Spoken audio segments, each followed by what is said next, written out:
Hoy seguimos de fiesta en el Nuevo México.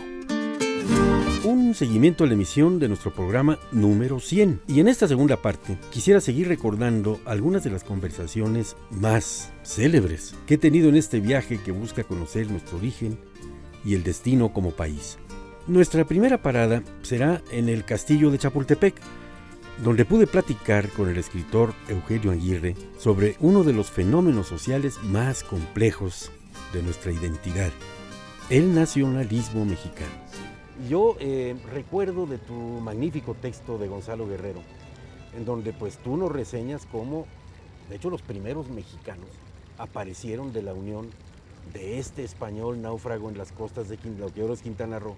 Así es. Con una local, es decir, el mestizaje surgió ahí. ¿Por qué no nos hablas de eso como el origen de la nación? Mira, es muy importante conocer este mestizaje porque es precisamente ahí se origina nuestra nacionalidad, o sea, es un mestizaje luminoso que se da 8 años antes de que Cortés llegara a Veracruz. Es un mestizaje que se da dentro de un matrimonio maya perfectamente legítimo y establecido. Y no solo eso, sino va a morir peleando en contra de los conquistadores españoles en Punta Caballos, en Honduras. La cultura dominante, nuestros ancestros españoles, porque también son nuestros ancestros, y en el momento de la conquista, el imperio de Carlos V era el imperio más poderoso de la tierra. Para Eugenio Aguirre, la identidad nuestra es el resultado de un complejo conjunto de componentes que tuvieron este crisol en el siglo XIX, básicamente, aunque hay antecedentes, por supuesto, remotos, ¿no? Pero básicamente en el siglo XIX, ¿no? Y los avatares de, pues, la invasión de los franceses, el establecimiento del imperio de Maximiliano, y ahí logra Eugenio ubicar una pista fundamental para entender nuestro nacionalismo. Para mi gusto es hasta 1824, pero cuando ya se derroca a Iturbide. Hasta ese momento podríamos echar la proclama del grito de ¡Viva México! Así es.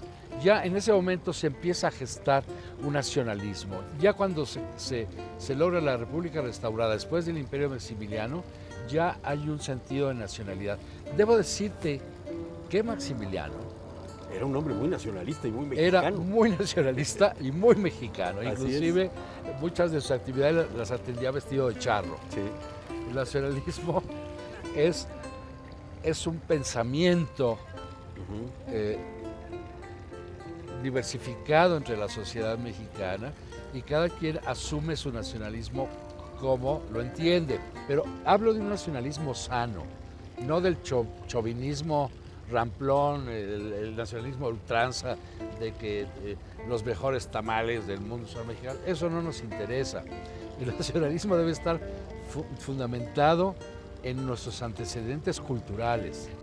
Si buscamos entender nuestra historia desde todas sus aristas, algunas veces debemos dejar de lado los libros y entrar de lleno al amplio mundo de la cultura popular. Esto es precisamente lo que hace Guillermo Zapata, quien mantiene vigente una de las formas más importantes de la historia popular colectiva, la música tradicional y los corridos. Patricio no cayó muerto, mas mi caballo murió. El corrido relata hechos. Hay ciertas características que tiene el corrido, por ejemplo, la presentación del autor, la hora, hay unos que dicen la hora, la fecha, casi todos tienen una despedida, por ejemplo. Algunas de esas características tiene el corrido en su estructura, ¿no? Hace hasta una composición del lugar, ahora que lo mencionas, y ya ves que los caballos han protagonizado muchos. Recuerdo claro. El del Moro de Cumpas, ¿no? Sí, sí. Que menciona la fecha, el 17 de marzo, sí. A la ciudad de Agua Prieta, además de la como a las 6 de la tarde, ¿no? Sí, vino gente de donde quiera, ¿no? Y la firma viene al final, la rúbrica, Leonardo Yáñez el Nano, compositor del corrido. Claro. No me había yo fijado en eso, ¿no? Es una crónica, pues, es un documento que está hasta asignado. Que termina relatando la vida de una sociedad, de un país, en el caso de México. Decía por ahí alguien, no recuerdo quién decía, denme las baladas de un pueblo, que no me importan sus leyes, ¿no? En nuestro país, la música popular, como las coplas, los corridos, los fandangos, son un vehículo de la expresión del sentimiento de eso, del pueblo.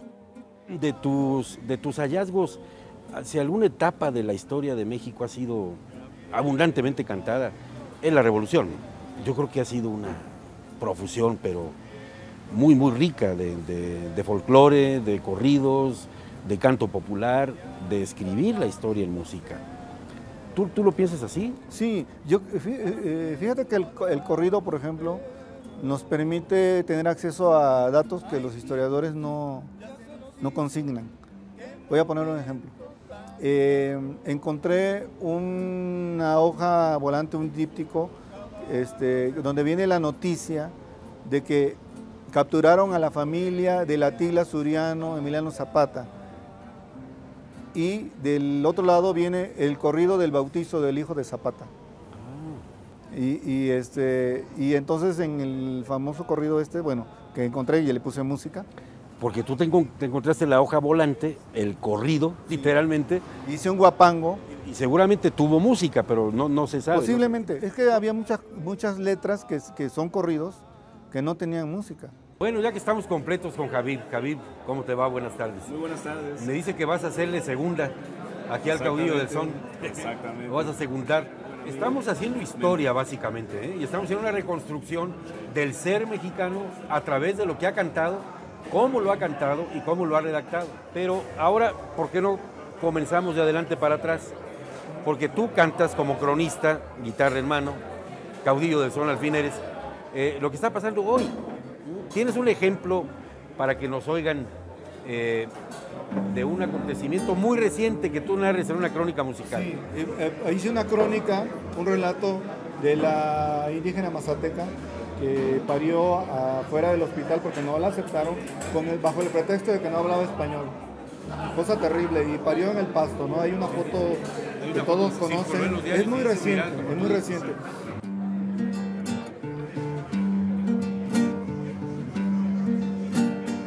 India, si te embarazas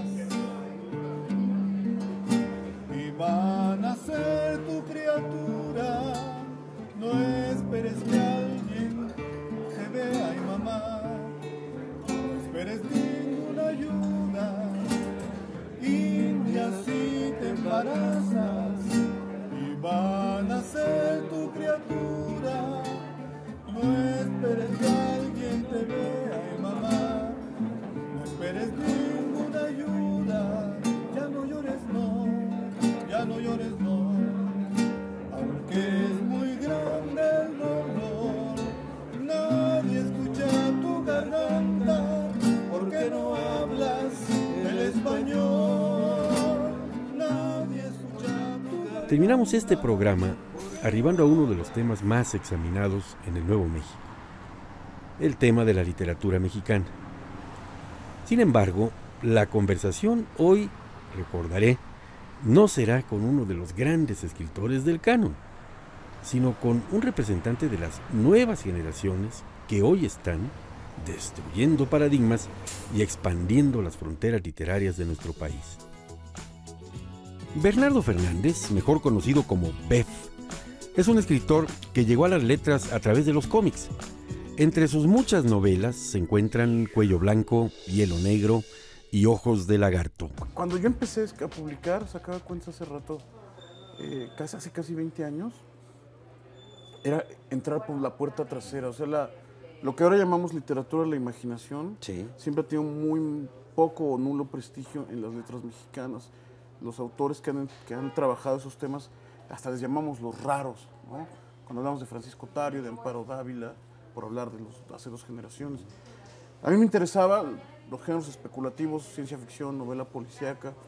La novela policíaca fue la primera que trascendió el gueto, pero cuando yo empezaba, llegabas y decías, escribo literatura fantástica, ciencia ficción, pues era muy mal visto, ¿no? Era así Claro. como una confesión de palurdez entre literatos, entre otros narradores, ¿no? No, y claro, los grandes maestros, los que cultivan el paradigma, te ven el cabello se les eriza, yo creo, ¿no?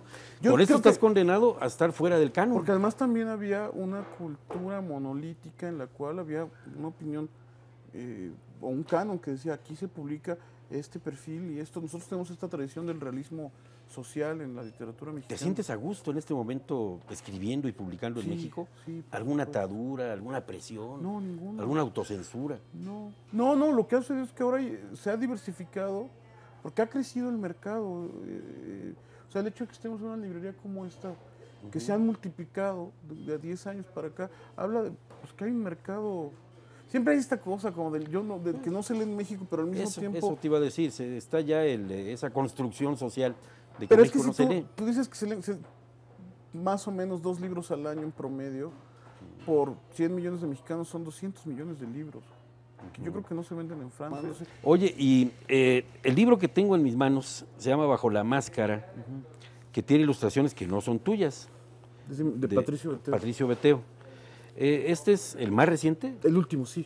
El de está El más todavía, reciente. huele a horno. ¿sí? Acaba de salir, incluso apenas se está distribuyendo, se va a empezar a distribuir. ¿Alguna referencia cibernética de héroe? No, son superhéroes, es una novela de superhéroes. Es una novela de superhéroe. Norman Mailer ha dicho que la gran aportación de los Estados Unidos a la cultura universal son los cómics. Entonces, es una cosa como bien norteamericana. Y la cosa bien mal, ¿no? Exacto. Sí. Clarísimo el bien y clarísimo el mal. Claro. Y además el mal no es tan mal, porque me decían que lo decepcionaste de la última entrega de Superman, es que mataba a alguno de los malos. Superman me cae regordo. Yo Cosa aquí que no yo soy de existía Batman. en los anteriores de Superman. Teníamos este chiste que Superman es de derecha y Batman es de izquierda. Y eso lo tenía muy claro. Bernardo Fernández, Bev, fue para mí una sorpresa muy grata. ¿sí? Ante nosotros, ante nuestras cámaras, estaba un personaje extraordinario. Y no menciono la palabra extraordinario como una figura de construcción. Bernardo Fernández es literalmente un hombre extraordinario. Porque en la obra y en el personaje Bernardo Fernández Bev me encontré al Nuevo México, cosa que yo justamente andaba buscando desde el título de mi programa. ¿Qué le dirías a la gente que no quiere se detengan, describir el Nuevo México? Que no se detengan, que nada los aparte de lo que quieren contar, de esa historia. Cuando empiezas a escribir un libro, bueno, yo que soy novelista, lo que estás haciendo en el momento en que tecleas la primera palabra es empezar una persecución frenética del punto final. Ahora, tampoco hay que desanimarse, yo tardé mucho en ganar el primer premio. Ya me decían mis amigos, el señor mención honorífica. Termino esta celebración seguro de que aún nos esperan múltiples destinos por arribar para conocer, porque este viaje no termina aquí. Y lo mejor es que todavía existe mucho que aprender, mucho que entender y explorar de este extraño y fascinante país que es el Nuevo México.